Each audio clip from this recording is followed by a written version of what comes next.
President Moon Jae-in's special envoy to Russia returns home after completing his diplomatic mission. During his 5-day trip, he met with Russian President Vladimir Putin to touch on boosting bilateral economic ties and ways to solve North Korea's nuclear issue. Lee Ji-won shares with us what was discussed. Seoul's special envoy to Russia's Young-gil is back from his 5-day trip on Friday. Arriving at Incheon International Airport, Song said that through his meetings with President Putin and other officials, he was able to establish a basis for trust and an atmosphere for a successful bilateral summit. He also added that the two sides established a consensus that Russia plays a crucial role in solving North Korea's nuclear threats. On Wednesday, Song met Russian President Vladimir Putin for less than an hour at the Kremlin. He delivered South Korean President Moon Jae-in's handwritten letter, and the two discussed a wide variety of issues, including economic cooperation and denuclearizing Pyongyang.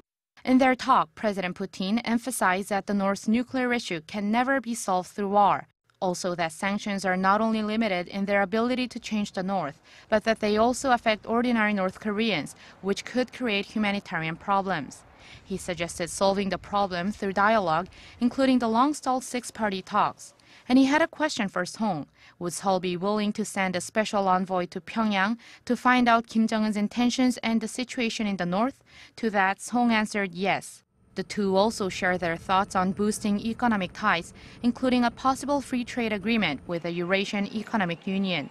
There was also a resource project on the table, a pipeline to bring gas from Russia through North Korea to South Korea, plus the so-called Najin-Kasan Railway project to promote trade between South Korea, the North, and Russia.